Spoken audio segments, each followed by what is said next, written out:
আমাদের এখনো স্বস্তির বাংলাদেশ আমরা বলতে পারি না। রাষ্ট্রকে আবার পিছিয়ে নেওয়ার জন্য কোনো ধরনের পায়তারা করে ফায়দা লুটার যদি কোনো ধরনের পরিকল্পনা থাকে অন্তত দুইবার ভাববে। আবু সাইদ মুগ্ধদের মতো যারা শহীদ হয়েছে তাদেরকে আমরা জাতীয় বীর হিসেবে আমরা ঘোষণা করেছি। গণতান্ত্রিক ব্যবস্থায় স্বপ্নবুনা সেটিকে আমরা স্বাগত জানাই, কিন্তু ফায়দা লুটার যে বিষয়টি রয়েছে সেটিকে আমরা প্রত্যাখ্যান করি।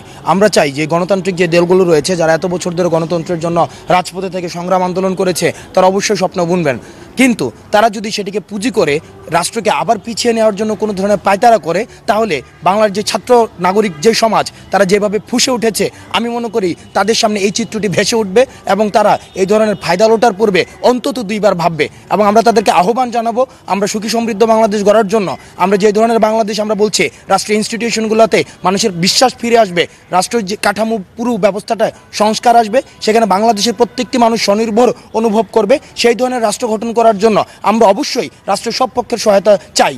কিন্তু সেখানে কোনো ধরনের ফায়দা লুটার যদি কোনো ধরনের পরিকল্পনা থাকে সেই বিষয়গুলোকে আমরা তাদেরকে সতর্ক করে দিতে চাই, সেটি বাংলা ছাত্র নাগরিক সমাজ মেনে নেবে না। দেখুন, বৈষম্য বিরোধী ছাত্র আন্দোলন গতকাল থেকেই আমাদের সবাই নেতাকর্মী সমন্বয়ক সবাই বারবার বার্তা দিয়েছে যে সংখ্যালঘু বা রাষ্ট্রীয় যে উপাসনালয়গুলো রয়েছে, ধর্মীয় উপাসনালয়গুলো রয়েছে, সেগুলো আমরা যেন সামাজিক নিরাপত্তা বেষ্টনী নিশ্চিত করে তাদের নিরাপত্তা নিশ্চিত করে।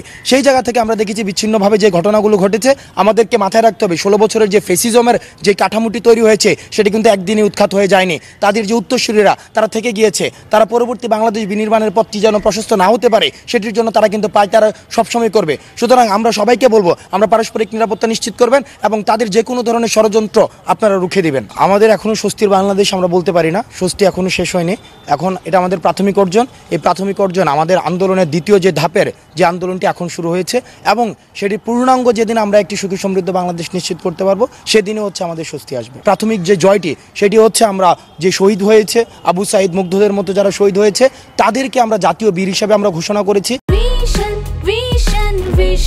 100% কপার কন্ডেন্সারে তৈরি ভিশন ফ্রিজ, তাই গুণে মানে অটুট থাকে বছরের পর বছর। এবং তাদেরকে আমরা সেটিকে আমরা ডেডিকেটেড করেছি এবং তাদেরকে জাতীয় বীর এবং তাদের জন্য স্মৃতিস্তম্ভ তৈরি করা, তাদের পারিবারিক নিরাপত্তা নিশ্চিত করা, সামাজিক নিরাপত্তা নিশ্চিত করা, সেগুলোর জন্য রাষ্ট্রীয় পদক্ষেপ নেওয়ার জন্য যা যা করা লাগে সেগুলো বৈষম্য বিরোধী ছাত্র আন্দোলন থেকে অবশ্যই সেগুলোর ব্যবস্থা নেওয়া হবে।